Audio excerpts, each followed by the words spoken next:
இதோ பாருங்கள் இந்த அழகான திபெத்திய குடியேற்றத்தின் நுழைவாயில். மேலே இருக்கும் தர்மச் சக்கரமும் அதன் இருபுறமும் இருக்கும் 2 மான்களும். சிவப்பு, நீலம், தங்க நிறங்களில் அலங்கரிக்கப்பட்ட இந்த வளைவு திபெத்திய கலாச்சாரத்தின் அடையாளமாக நிற்கிறது.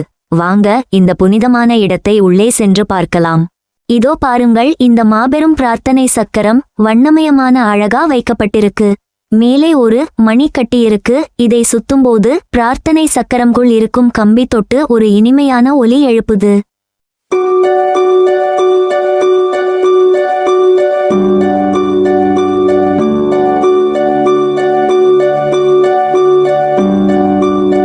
அடுத்தது இங்க பாருங்க, அழகா வண்ணமயமான ஒரு சின்ன பிரார்த்தனை சக்கரம். அதுல மந்திர எழுத்துக்கள் பொறிக்கப்பட்டிருக்கு.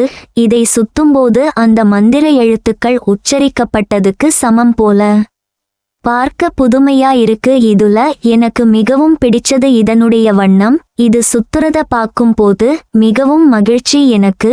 இது எனக்கு ஒரு புதுவிதமான அனுபவமா இருக்கு.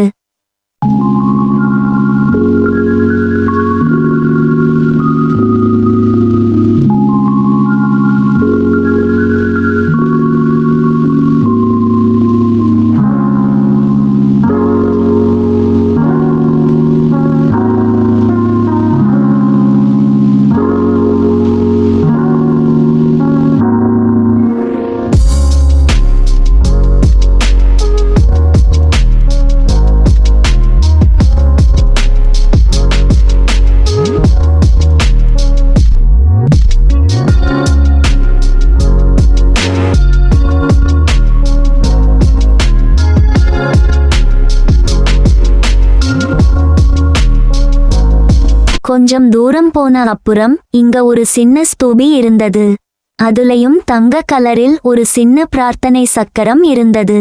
அதன் அடிப்பகுதியில சிறிய மணிகளும் கட்டி இருந்தது. இதனுடைய மேல் பகுதி எவ்வளவு அழகா இருக்கு பாருங்க.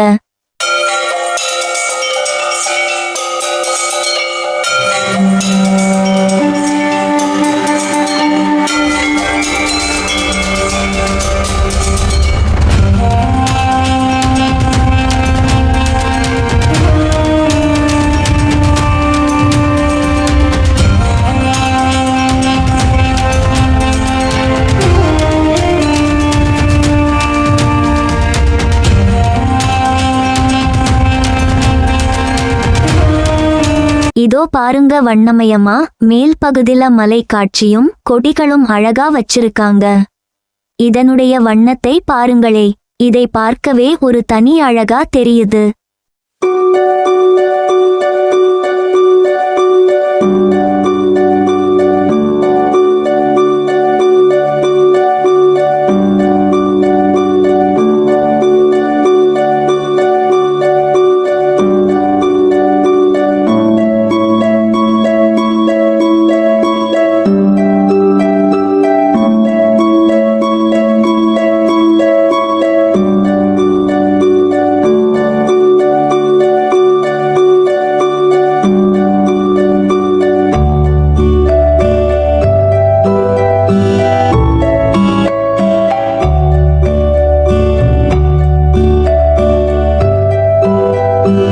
இதை பாருங்கள், ஒரு ரம்யமான காட்சி. இந்த கட்டிட அமைப்புகளும் தனித்துவமான வண்ணங்களும் கண்ணை கவருகிறது. தங்க வெள்ளையும் கலந்த இந்த ஸ்தூபியின் வடிவமைப்பு ரொம்ப அழகா இருக்கு. இங்க பாருங்க, இந்த இரட்டை ஸ்தூபிகளையும் நீல வானத்துக்கு நடுவுல தங்க சிகரங்களோட எவ்வளவு கம்பீரமா நிக்குது. இதனுடைய வர்ண வேலைப்பாடுகள் மிகவும் நுணுக்கமா நேர்த்தியா அமைந்திருக்கு. இதை உருவாக்கியவர்களின் திறமையை கண்டிப்பாக பாராட்ட வேண்டும். உணர்வுபூர்வமாக நேசித்து அவர்களின் திறமையை காட்டியிருக்கிறார்கள். பக்கவாட்டு 4 புறங்களிலும் வடிவமைப்பும் இடைவெளிகளும் ஒரே மாதிரியாக அமைந்திருக்கிறது. இதில் சிறிய பூக்களும் பல வடிவமைப்புகளும் இருக்கு.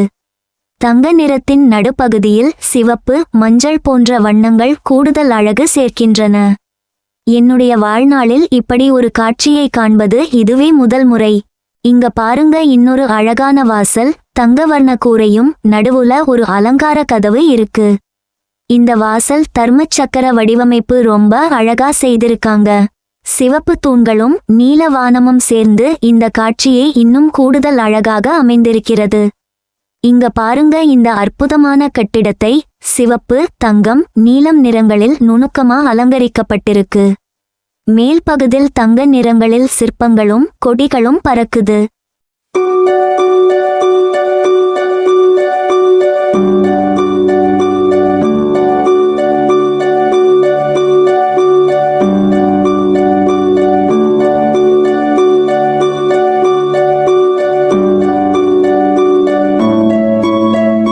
ஆறுக்கும் மேற்பட்ட ஸ்தூபிகள் ஒரு வரிசையா இருந்தது. பின்னாடி மலைகளும் மேகமூட்டமான வானமும் சேர்ந்து ரொம்ப அழகா இருக்கு. சுவரின் கீழ் அடுக்கு பகுதியில் சிறிய கிண்ணங்களில் தண்ணீர் நிரப்பப்பட்டு இருந்தது. இந்த பகுதியில் இருக்கும் சிறிய பறவைகளுக்காக வைத்திருப்பார்கள் என நினைக்கிறேன். இது இவங்களோட கருணையை காட்டுது.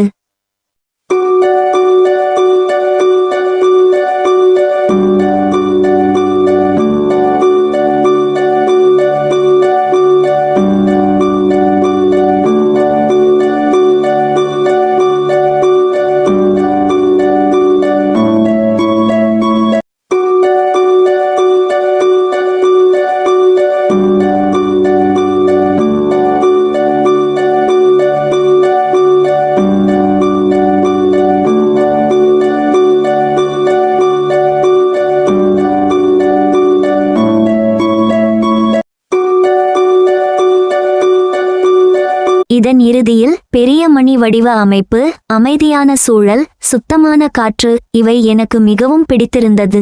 அமைதியான சூழலை விரும்புபவர்களுக்கு இது மிகச்சிறந்த இடம்.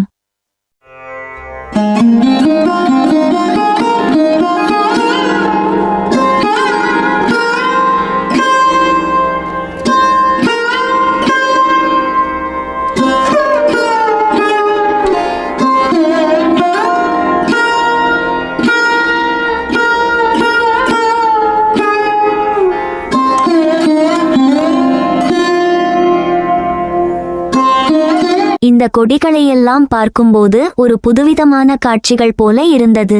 இது இங்கு இருக்கும் மிக முக்கியமான 5 மடாலயங்களில் ஒன்று.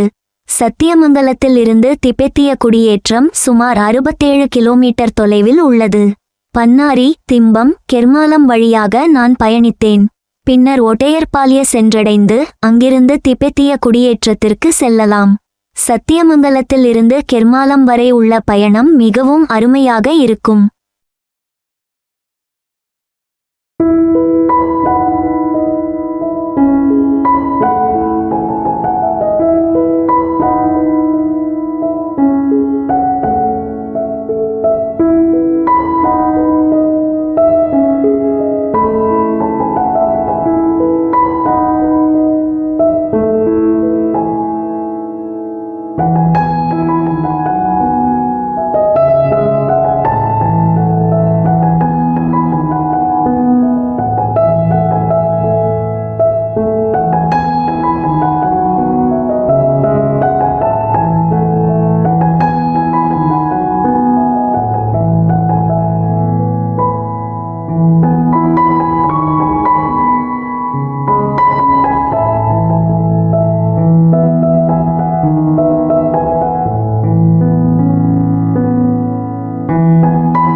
இது மடாலயத்தின் வெளிப்புறம். இதன் கட்டுமானம், கூரை அமைப்பு அனைத்தும் நன்றாக அமைந்துள்ளது. மடாலயத்திற்குள் நுழைந்தவுடனே அமைதியும் பாசிட்டிவ் வைப் உணர்ந்தேன். உள்புற அலங்காரமும் இருக்கும் பொருட்களும் காண்பதற்கு மிக அழகாயிருந்தது. இங்கும் ஒரு சிறிய வெண்ணிற ஸ்தூபிகள் காண முடிகிறது. இதன் பின்புறம் மேகமூட்டமும் குளிர்ந்த காற்றும் பசுமையான சூழலும். இவை அனைத்தையும் ரசித்து மனதில் உள்ள கவலைகளை மறந்து இங்கு இருந்து செல்லவே மனமில்லை. அதேபோல இந்த மடாலயத்தின் பின்புறமும் பிரார்த்தனை சக்கரம் இருந்தது. இது நாம் முன்பு பார்த்தது போல, ஆனால் சற்று பெரியது போல தோன்றியது.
உங்களுக்கு என்னுடைய இந்த பயணம் பிடித்திருந்தால் லைக் செய்யவும்.